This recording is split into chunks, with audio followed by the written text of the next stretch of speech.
This is the Phillies Postcast, your instant game reaction for the Philadelphia Phillies. Part of the Locked On Podcast Network. Your team every day. Welcome to the show, everybody. This is Locked On Phillies Postcast and Locked On Phillies YouTube channel. My name is Mark Farzad. I got you covered for your postcast needs. Connor Thomas got you covered each and every day for your Locked On Phillies daily podcast needs. That was garbage. That was complete garbage. Christopher Sanchez got hit. The defense couldn't play defense, and Christopher Sanchez just had an awful throw. An awful throw. It's a weird thing in baseball where there's interference called, but it's negated by a bad throw. That just seems weird. But anyway, that's not the point. It was just an awful, terrible baseball game. Jordan Romano forgets to cover first base. Oh, and then how about that? A little karma comes back to bite him in the old behind as he gets a grand slam to hit off him. That's fun. Yeah, this was terrible. Dropped 2 of 3 to the Cincinnati Reds, who by no means are a god-awful baseball team, but dropping 2 of 3 to this team in the fashion in which they did, getting outscored 14-1 in the final 2 games of this series, the last 2 games of a 3-game series, is embarrassing. Absolutely embarrassing, especially for a team that looked like they were really putting it together in Texas with a nice series there against the Rangers. Kyle Schwarber being as hot as he was. I mean, granted, he comes up with a big home run in game 1 of this series, but really nothing doing offensively after game 1, which, by the way, they scored all 4 of their runs in game 1 in the 1 inning, in the 8th inning, and then 1 run the rest of the way. All 3 games, they struggled mightily to get hits early in the ball game. This is an offensive power outage. And as much as I realize that Jordan Romano giving up a grand slam didn't help things, but either way, the Phillies are still going to lose this game. I mean, yeah, was it a nail in the coffin? Certainly a nail in the coffin is certainly what it was, what it felt like. But did it really feel like the offense was going to break out of it in this one? Did they look like before that grand slam that they had a 4-run inning in them again? No, it felt like it was only going to happen once, and that happened in the 8th inning of game 1 of this series. So absolutely terrible. Nick Castellanos now. I just got to see what he's at right now. This is him on the day. 0 for 4 with 2 strikeouts. 0 for 4, 0 for 5. So he is 1 for his last 25. That's Nick Castellanos. He was 1 for his last 21 coming into today, and he is now 1 for his last 25 coming out of today. I did not count up the strikeouts that he's been on. I am curious to see how much, if at all, his first pitch swinging batting average, which is supposed to be astronomical at like 450 when he swings at the first pitch. I'm curious to see how much that's taken a nosedive over the last 25 ABs by Nick Castellanos. But he's struggled. Bryce Harper has looked terrible. All right, what did he do? Solo home run last night in a game that all it did was break the shutout. All right, congratulations. It was a 6-1 game instead of a 6-0 game. He hit a home run. I said last night, I'd rather him hit it than not, obviously. But I still have no idea what he was swinging at that at-bat that he had against Green tonight. And I think it came in the 6th inning of tonight's ball game. It was in the 6th inning of tonight's ball game. And at that point, it was still a 1-0 Cincinnati lead. Bryce Harper steps up there. Kyle Schwarber actually takes second base on a pass ball, so they got a runner in scoring position. Oh, my goodness, is that allowed? Yeah, runner in scoring position. But you know it's still not allowed? Hitting with a runner in scoring position. So Bryce Harper is up there. He actually works a 3-2 count. Now, here's what was it. He strikes out. Spoiler, he struck out. The first pitch from Green was a slider that was never in the strike zone. And Bryce Harper must have been thinking dead red, 100-mile-per-hour fastball, that type of thing. That's the way he swung.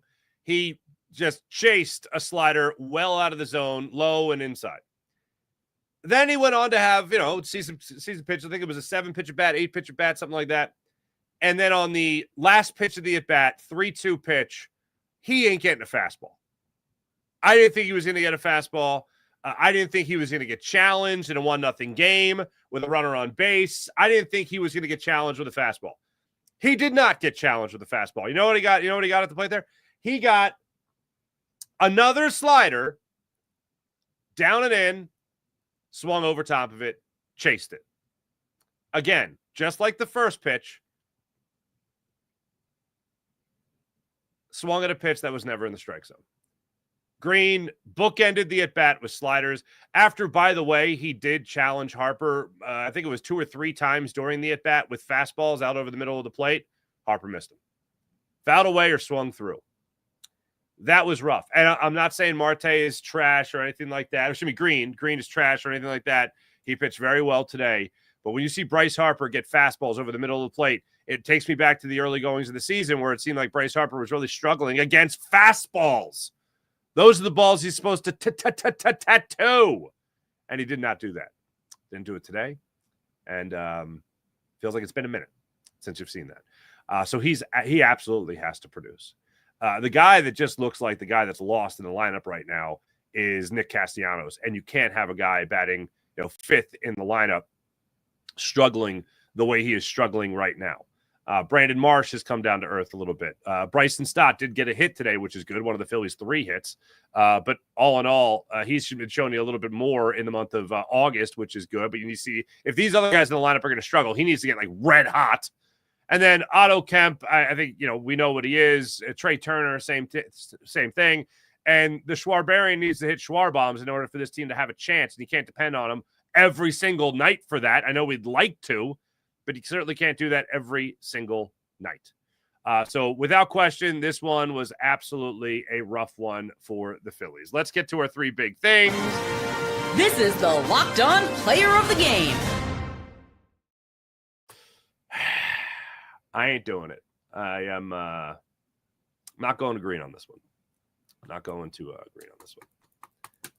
I'm going to say the player of the game today is Jordan Romano. Now, it was not all his fault, but I am going to use his 2/3 of an innings pitched today, 3 hits, home run, 4 runs allowed. I'm going to use that as a way to sum up this game where nothing went right for the Phillies. When he didn't cover first base in the 7th inning and allowed the grand slam later on in the inning, I went, yeah, that's about how this game is supposed to go. So if it was Jordan Romano or if it was anyone else, I would say they're the player of the game for a negative purpose. You already had defensive blunders in this game with Brandon Marsh, God bless him, in left field, hustling his butt off, but made a really bad throw home. He can make that throw home from left field. If the throw was there in time to get Hayes crossing the plate, he just sailed it. And JT Realmuto almost made a play that he made at Yankee Stadium with that great throw from Johan Rojas that was online but high, and Realmuto made the circus leaping catch with a huge vertical and made the tag down below. That was great. He almost made a similar type play. But this one was a little bit more, I think, up the line and also very high. So I don't think JT Realmuto can all of a sudden go, gadget arm. And then all of a sudden it just flies up in the air and he grabs it and he's able to tag the runner. Not on this play. So Marsh gets charged for an error on that one. And then to compound the problem, Sanchez finds the ball while jumping around Hayes. When originally they talked, I think it was like interference or whatever it was. I thought they were calling it on Hayes because he was like walking with the ball. So Sanchez grabs it, fires to third, well wide of Otto Kemp, who literally laid out completely for this baseball. Didn't get it. It goes up the third baseline, get the Little League 2-run home run there by Noelvi Marte. So that was ugly. That was terrible. You already had defensive blunders like that. Aggressive mistakes. What bothers me more are dumbass mistakes where you're a professional, you're supposed to know where to be on the field, and you're not where you're supposed to be on the field. Now, this play that I'll talk about as a also, by the way, I mean, it's not even the turning point earlier in the game, but this particular play by Jordan Romano, 2 things were weird about this one. One, Bryce Harper got caught in the same territory he got caught in the previous game. So he didn't learn from his previous mistake. So he's making it more difficult for Bryson Stott to make the play. Bryson Stott makes the play, tries to throw to first base. There's nobody covering first base. Literally the moment that Jordan Romano sees that Ellie De La Cruz hits the ball to the right side of the field. Jordan Romano's got to take off for first base. That is Little League pitching 101. The minute it's hit to the right side of the field, you take off for first base. He didn't. Forgot where he was. Would it have been a close play? It absolutely would have been a close play. Would Ellie De La Cruz probably still been safe? Maybe. But Jordan Romano still has to book it over to first base, and he did not. Instead, Bryson Stott's got to stand there and wait for Bryce Harper to get out of the way, Bryce Harper to realize that he's not going to be making the play, for Stott to make the play, and then realize that no one's there covering first base. That's just defensive dumbassery, okay? It's a technical term. And then after that play happened, oh, man. So frustrating. You get the bases loaded with 2 outs. Andujar, the next batter up. He gets a 2-2 slider. Grand salamied into about the first or second row over the left field wall. 8-0. That right there, that summed up the game rather well. So, Jordan Romano, not all your fault by any means, this loss. I mean, your offense was terrible. But I felt like that was a good microcosm of the entire game, that particular inning. As for the turning point of this time to reveal where the game was won or lost. It's the turning point. That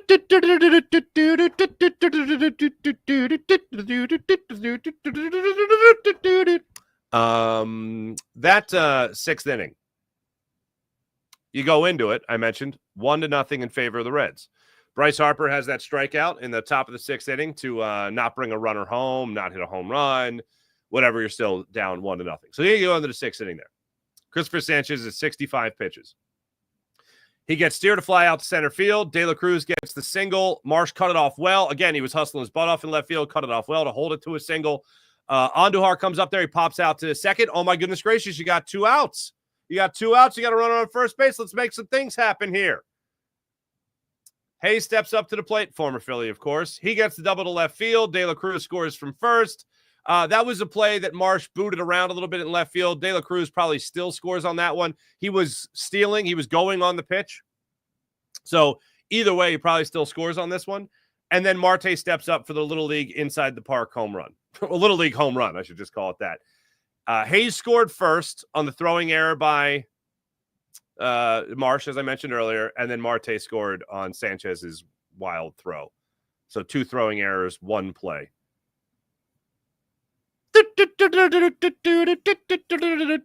These are professional baseball players, folks. Come watch them play baseball. Oh, man, that's not smart. Don't do that.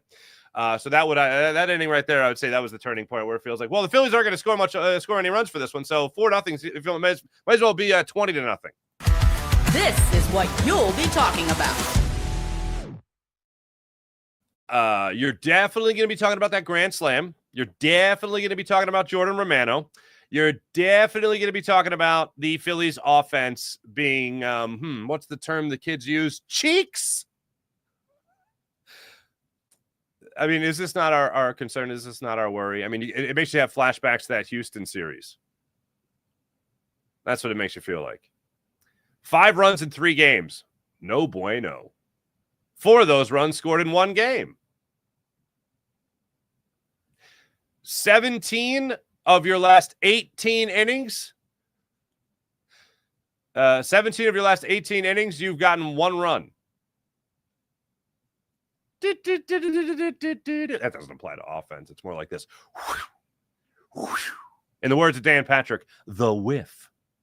That's how it makes you feel. That's how it makes you feel. You're going to be talking about this offense being terrible. I think you're also going to be talking about 2 for 14? 2 for 13 with runners in scoring position this series? Yep. I think that'll make it to the list as well. There was one more play, offensively speaking, that you thought, oh, maybe they'll do something.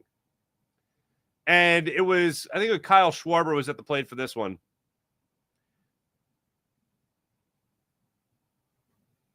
Yeah, it was in the 8th inning. He went down on the check swing, but he didn't check it. He went for it. Either way, it was terrible. Anyway, all right, we'll break it down further with you wonderful people. We'll take your comments coming up in a second. This is Locked On Phillies Postcast and the Locked On Phillies YouTube channel.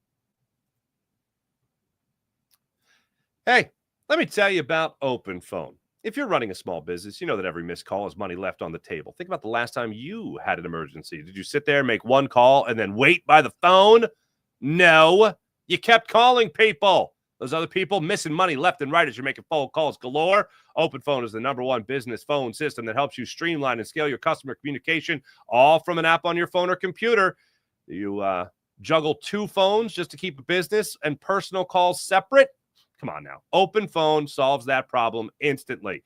Your whole team can share one number and respond to customers like their shared inbox, for instance. No more, who's handling this again? No. Don't have to worry about over communicating. It's easy to communicate with Open Phone. And the AI agent handles after hours calls, answers common questions, and captures leads, so you never miss a beat with Open Phone.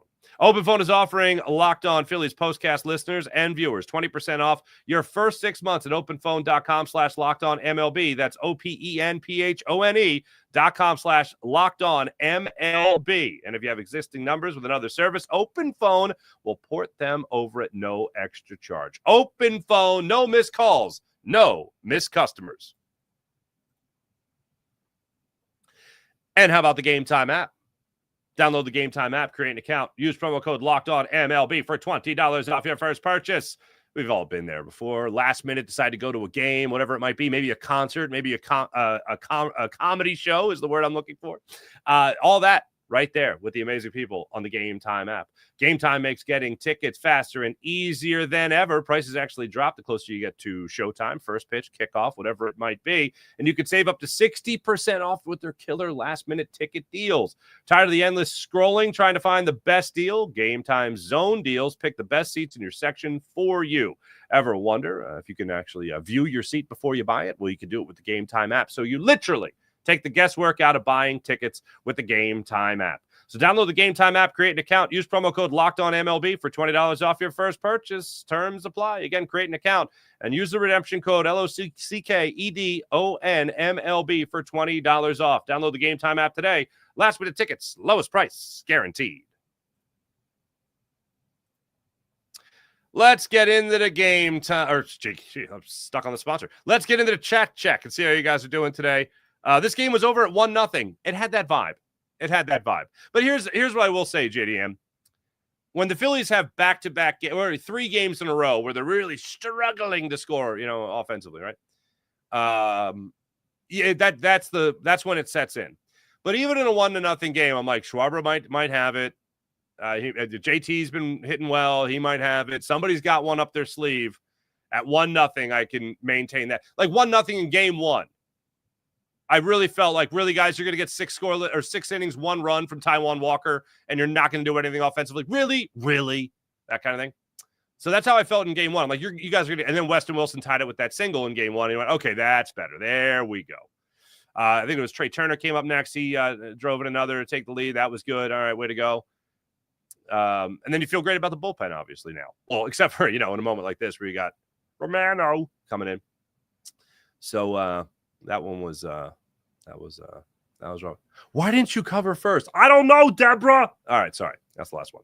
Offense better wake up in Washington. I agree. Our converted first base in the 7th. Wait, our converted first base in the 7th needs 4 unnecessary runs. Is that uncovered? Sorry. For the 74 runs, it's just the instinct just isn't there. So many players on this team either playing out of position. Oh, you mean for Harper? Okay. I mean, still, that's a situation where Romano's got to bust it over there. Harper needs to get the hell out of the way, but also, I mean, Jordan Romano's position hasn't changed.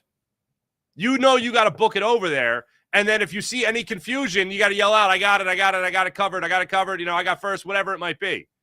Speak to one another. But yeah, it was 2 nights in a row. Harper got caught trying to do a little too much fielding at first. JDM, hello, how bad does a player have to be to get benched? Nicky strikeouts, no longer Nicky Nips. Nicky strikeouts has the lowest F WAR of any MLB player since the All-Star break. Yeah, he's got it. 2 days before Justin Crawford comes up. Fingers crossed.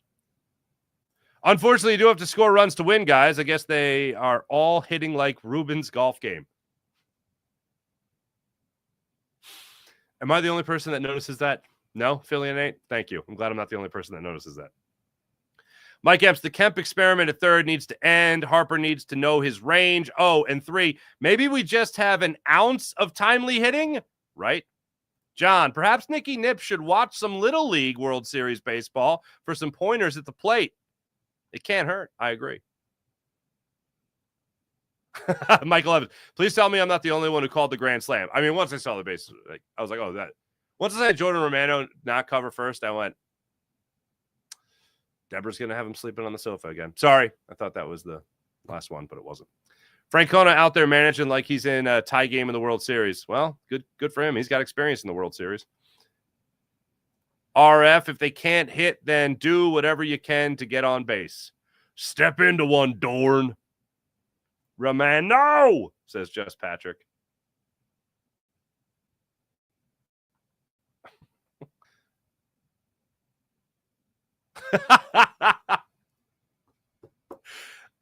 Seabrook 9. Remember when Harper commented he's still really good? Yes, I do.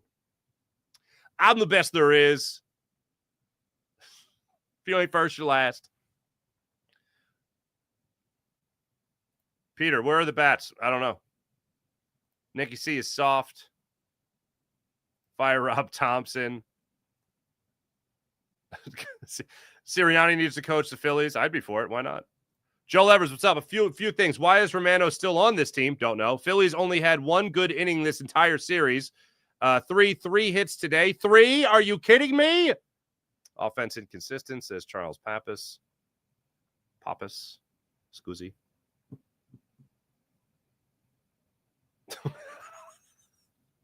Gary, I think I'd rather have Parmesan. Romano is grading. Oh, my. Carrie, this is the father in me, the dad joke lover that I am.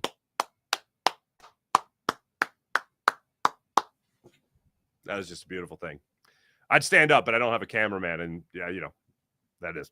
All right, Romano can't come to the postseason roster. I agree. Why does the team decide to take series off? I don't know. Romano and Castellanos DFA'd. Graham for Graham. What's up, Graham Fraser? 3 hits. 3 hits. Farzi came out tomorrow. Farzi, this team is currently constructed, will not win a World Series. I concur.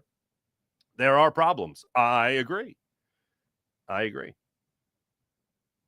Josh Peck. I like when Mark says, Romano. Yeah, thank you very much. Matt Forstater, terrible. Playoffs not a guarantee. The Phillies are. I'm not going to back off this. The Phillies are still going to make the playoffs, but that doesn't matter. It's all about whether or not they're going to win the World Series, and right now they're not going to win the World Series. Wait, Laverne and Shirley would hit better with runners in scoring position than the end of the Phillies lineup. Will be hurtful in the playoffs. Yes, it will be. Thanks to everybody in the chat. You guys are great. The Laverne and Shirley bit. All right, that's going to get me. All right, thanks everybody in the chat. Here's what we got going on. Tomorrow night, Phillies are going to start a series. They're right back at it, man. No days off for this squad. Phillies got I believe this is a 4-game series. It's a bit of a long one coming up starting tomorrow night, 6:45 in D.C. against the Washington Nationals.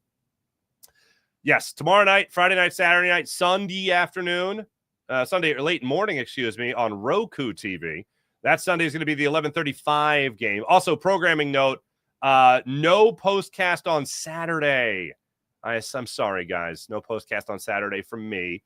There is, yes, an Eagles game, but I am hosting an event with Jason Kelsey that night. So Jason Kelsey calls. You got to come running, man. Love that dude. And even before he was world champion. Like, I've covered that guy since he was a rookie. You know what I mean? So happy to host this event for him coming up. Yeah, so no postcast on Saturday for the Phillies. And I might be able to do a call-in bit with the Eagles postcast crew, the Eagles squad crew, excuse me. So there you go. So you got Luzardo going against Ian Lord tomorrow night, 6:45 start time. That game going on in D.C. Excuse me, Brad Lord.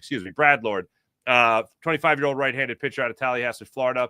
He'll get the start there for the Washington Nationals. By the way, Phillies now 69, nice, and 51 on the season. Nationals 48 and 72. So that's how this one shapes up there, Scooter. Thanks for watching. Thanks for listening. Make sure you guys hit like and subscribe. You guys are great. As per usual, we'll be back with you guys tomorrow night. Look forward to it. See you guys then. Have a great rest of your night. Hopefully we'll be talking about a better version of Phillies baseball tomorrow. See you then. Bye.